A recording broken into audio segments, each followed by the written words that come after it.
And Dialogue 2. It was a coffee day, Thursday. And yes, I have a job, furniture business. But I'm an owner and a manager, and as many demands as that puts on me, I have some latitude. I designed my life for it.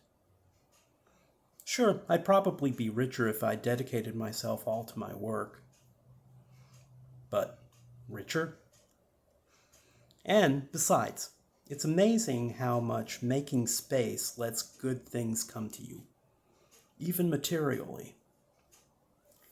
You see, it all evens out when you're on top of the wave.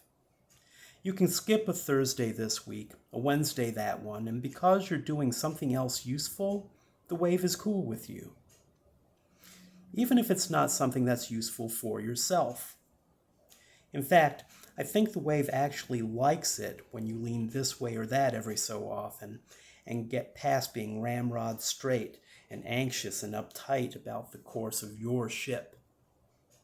As long as you know how to get back there when you need to. So I head down to the skills center. Me, 50-year-old furniture store owner. Okay, sure, I got the ticket. I give my talk, what I look for in employees. I talk about attitudes. Even if a worker isn't as productive as others, you really don't want to get rid of a worker who has the right attitude. And a simple "I'm sorry" works a lot better than a string of good excuses, and especially good and bad ones mixed together.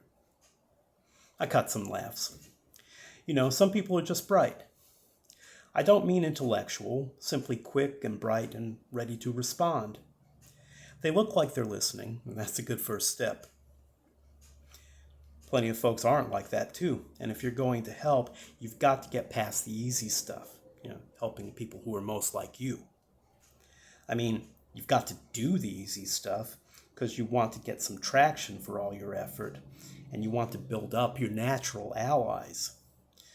But when me and you and Captain Blue all do that, a whole bunch of deprived people wind up on the other side of that filter. And you can't help but feeling that the people that you did help, the easy ones, would have made it eventually without you. Even if sometimes you know from your feelings that you gave someone the right thing at the right time. So, when I go up to this guy named Alton and he asks, "So, Mr. Gaines, what are you going to do for me?" I guess he's gambling that it might hit me where I live. Why else ask? Just to show a 3/4 scoff, maybe 1/4 hope? Like a guy who's seen too many snake eyes, he's rolled these loaded dice, addressing fate, and I was the proxy. But there was no question about it. He angled his eyes, addressing me. I say, "Well, Mr. Landry, tell me what we have to work with. What have you done in the past?"